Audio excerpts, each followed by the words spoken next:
Bonjour. Alors, la dernière fois qu'on s'était vus tous les trois ensemble sur un plateau, c'était à Roland-Garros. Quel bon moment. On se rappelle un petit peu, je crois, Gérard, on en garde de bons souvenirs. D'abord, je crois que Valérie nous avait fait l'honneur de... C'était presque sa première sortie, elle va nous le dire tout à l'heure. Il y avait du soleil, il y avait la même chose. Et je crois que quand Valérie arrive, le soleil est avec nous. Donc je voudrais lui dire encore mille merci parce que 11 mois après, je crois qu'il y a beaucoup de choses qui se sont passées. C'est vrai qu'on s'était retrouvé à Roland-Garros avec aussi Stéphane Houdet. Là, cette année, moi j'ai encore vu sa victoire au tournoi de Roland-Garros. J'étais fidèle à ce moment avec un match qui nous avait tenu en alerte. On s'était retrouvé à cette occasion et on est là aujourd'hui de nouveau ensemble pour mettre à l'honneur ce championnat du monde IPC Lyon 2013 pour être une nouvelle fois au rendez-vous de la place, de la performance et de l'accueil du handisport dans notre pays. Comment vous voyez l'avancée sur cette dernière année du monde handicap et handisport en particulier? Déjà, il y a les chiffres qui parlent un peu d'eux-mêmes, puisqu'on sent cette dynamique s'installer. Je veux dire, ça a peut-être été lent, mais aujourd'hui, ça s'installe. La Fédération handisport vient de battre son record de licenciés, 30 000 licences. On a aujourd'hui Fédération du sport adapté, 50 000 licences. On a de plus en plus de fédérations valides avec qui les passerelles se construisent, des guides sur territoire. Ici, on est en région Rhône-Alpes. Il y a, comme sur le plan national, tout un travail qui est fait avec la Fédération handisport, avec le cross, avec la direction régionale, mon ministère, pour que les clubs soient de plus en plus, pouvoir tout simplement répondre, se poser les bonnes questions pour mieux accueillir les personnes handicapées dans leur pratique sportive. Donc, tout ça, c'est un travail parfois de fourmi, mais on voit qu'on s'inscrit dans une dynamique qui est positive et qui est à la fois au service de l'accueil de tous comme au service de la performance. Gérard, Valérie nous parle, la ministre nous parle justement de cet accompagnement avec le sportif. Sur cette dernière année, Londres, ça a fait changer les mentalités.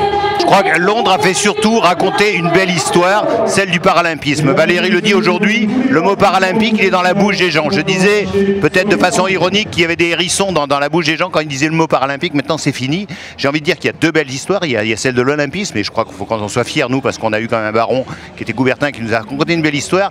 Les Anglais, les Britanniques nous ont raconté celle de Goodman, qui un jour a eu une même idée, celle de faire du sport à des personnes en situation de handicap. Et je crois qu'aujourd'hui, ces deux belles histoires vivent l'une à côté de l'autre, et sans j'allais dire, j'en ai marre de parler de différence, j'ai envie de parler plutôt de diversité, Mais Valérie a parlé de performance. Lorsqu'un ministre parle de performance, c'est ça qu'on attend d'elle. Et je crois qu'aujourd'hui, les gens ici attendent ça. C'est d'ailleurs de tester leur performance.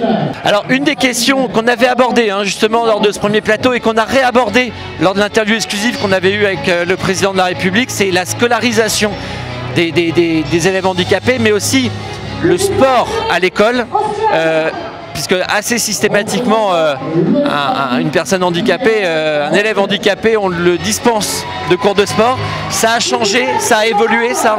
Oui, on a tout ce qu'on appelle le PASS qui permet, d'accompagner le parcours de l'élève sur tous les plans et sa pratique sportive quand il est handicapé. On va avoir encore à la rentrée scolaire 8000 auxiliaires de vie scolaire supplémentaires. Alors, on avance et c'est indispensable d'avancer sur, c'est l'élève, il doit être pris dans sa globalité et les matières indispensables, le sport en fait partie. Il y a un travail d'équipe entre la Fédération handisport et le ministère sur la question de la scolarité. Moi je pense qu'aussi on a fait pendant longtemps une obsession en imaginant que c'était les profs de sport qui refusaient. On a longtemps pensé que c'était l'éducation nationale qui refusait. Moi le premier, j'ai été d'ailleurs très critique de temps en temps. Je crois que c'est les familles aussi qu'il va falloir qu'on éduque. Et c'est là peut-être qu'il y a le premier pas alors qu'on s'était trompé. C'est les mamans, c'est les parents qui surprotègent leurs enfants et qui font qu'aujourd'hui c'est compliqué.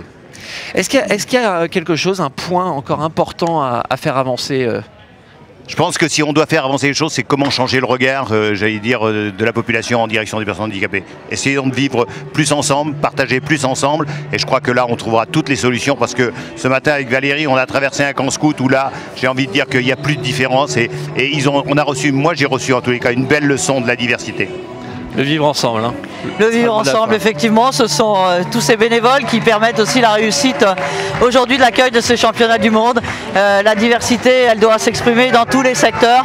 Et aujourd'hui, la jeunesse nous donne ce beau message du vivre ensemble. Et bien, ce vivre ensemble sera le mot de la fin en tout cas. On se redonne rendez-vous. Moi, je propose que régulièrement, on refasse le point comme on le fait. Ça sera avec plaisir. Merci, à bientôt. Merci Valérie.